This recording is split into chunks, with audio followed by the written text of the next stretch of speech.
এই মুহূর্তে বড় সুখবর, প্রধানমন্ত্রী আবাস যোজনার ঘরের টাকা দেওয়া নিয়ে একটি বড়সড় আপডেট উঠে এসেছে। আবারও নতুন করে আবেদন শুরু হয়ে যাচ্ছে। ফোন করে কিন্তু প্রত্যেক জেলার উপভোক্তাদের এই মুহূর্তে জানানো হচ্ছে, যে সমস্ত উপভোক্তা আবাস যোজনা ঘর প্রাপক তালিকায় রয়েছেন তাদের প্রত্যেককে আবারও পুনরায় কি আবেদন করতে হবে নাকি এই মুহূর্তে কিন্তু ফোন করে জানানো হচ্ছে। এ নিয়ে কি নতুন আপডেট এই মুহূর্তে প্রকাশিত করে হয়েছে সমস্তটাই কিন্তু কারেন্ট আজকে এই ভিডিওর মাধ্যমে দেখাতে চলেছে। কাজে রিকোয়েস্ট করব ভিডিওটি প্রথম থেকে শুরু করে শেষ পর্যন্ত দেখুন, আর চ্যানেলে নতুন হয়ে থাকলে অবশ্যই চ্যানেলটিকে সাবস্ক্রাইব করে রাখবেন। অন স্ক্রিনে লেখা রয়েছে নতুন করে আবেদন করুন, টাকা দেবে কেন্দ্র, আবাস বঞ্চিতদের টোপ বিজেপির। এ বিষয়ে একটু ডিটেলসে জেনে নেওয়া যাক। লেখা রয়েছে গ্রামীণ এলাকার আবাস প্লাস যোজনার কেন্দ্র পোর্টালে নাম রয়েছে, তারপরেও নতুন করে তাদেরই আবেদন করতে হবে, আর তারপরেই মিলবে বকেয়া টাকা। রাজ্যের 11 লক্ষ আবাস উপভোক্তাকে ফোন করে এমনই টোপ দেওয়ার অভিযোগ উঠল বিজেপির বিরুদ্ধে। বঙ্গ বিজেপির নাম করে বলা হচ্ছে ফের নতুন করে অনলাইনে আবেদন করুন, বার্তা পৌঁছে যাবে মোদী সরকারের কাছে, মিলবে আপনার প্রাপ্য টাকা। লোকসভা ভোটের নির্ঘণ্ট প্রকাশের পর পাহাড় থেকে সাগর রাজ্যের বিভিন্ন প্রান্তের মানুষের কাছে যাচ্ছে এই বার্তা।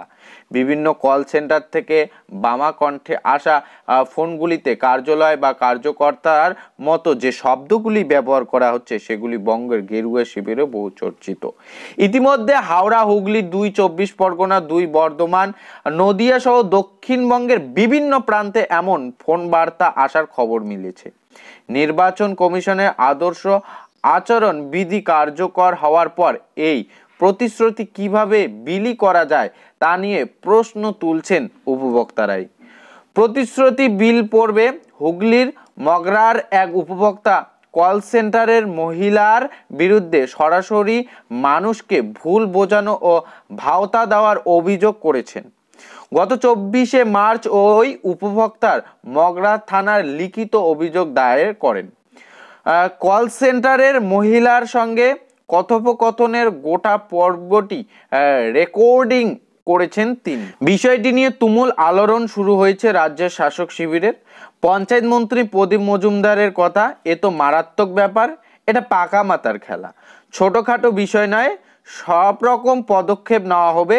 নির্বাচন কমিশনের কাছে লিখিত অভিযোগ জানাবো আমরা। গত 2022 সালের ডিসেম্বর মাস থেকে বাংলার প্রাপ্য 11.5 লক্ষ গ্রামীণ উপভোক্তার যে বরাদ্দ কেন্দ্র বন্ধ রেখেছে তার পরিমাণ 8,000 কোটি টাকারও বেশি। এই সত্যিটাই ওরা মিথ্যে প্রতিশ্রুতি দিয়ে ঢাকতে চাইছে।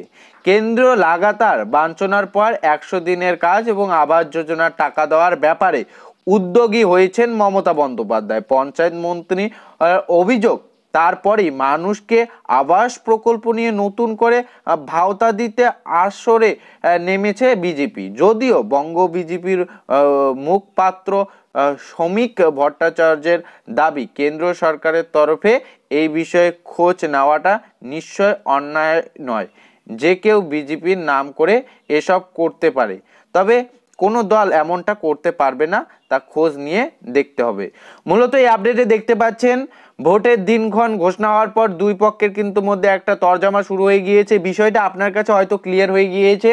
বিভিন্ন কল সেন্টার থেকে, বিভিন্ন প্রতিষ্ঠান থেকে কিন্তু ফোন আসতেছে এবং ফোন আসার পর কিন্তু আপনাদের পুনরায় নতুন করে আবেদন করাতে বলা হয়েছে, এমনটাই কিন্তু অভিযোগ উঠেছে, যা নিয়ে কিন্তু থানায় দ্বারস্থ হয়েছে। যেহেতু এই বিষয়টি নিয়ে নির্বাচন কমিশনের হাতে সমস্ত বিষয় চলে গিয়েছে, সেক্ষেত্রে ভোটের দিনক্ষণ ঘোষণা হওয়ার পর কোনো প্রকল্পের টাকা বা কোনো প্রকল্পের বিষয় নতুন করে ঘোষণা করতে পারবেন না কোনো দলের তরফে।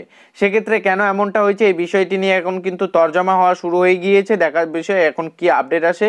নতুন করে যে আবেদন করার কথা বলা হয়েছে, যে সমস্ত উপভোক্তা রয়েছেন তাদেরকে আরো যে নতুন করে আবেদন করার কথা বলা হয়েছে, এর কতটা সত্যতা রয়েছে এই বিষয়ে ডিটেলস আপডেট 2-3 দিনের মধ্যে হয়তো আমরা পেয়ে যাবো। তো এই মুহূর্তে এটা আপডেট পাওয়া গেছে, আপডেটটি পাওয়ার সঙ্গে সঙ্গে আপনাদের সঙ্গে শেয়ার করলাম। আশা করি আপডেটটি পাওয়ার পর উপকৃত হয়েছেন। অন্যকে ভিডিওটি শেয়ার দিয়ে জানাতে সাহায্য করবেন। চ্যানেল নতুন হয়ে থাকলে অবশ্যই চ্যানেলটিকে সাবস্ক্রাইব করে রাখবেন। ভালো থাকবেন, সুস্থ থাকবেন। দেখা হচ্ছে খুব শীঘ্রই আরো একটি নতুন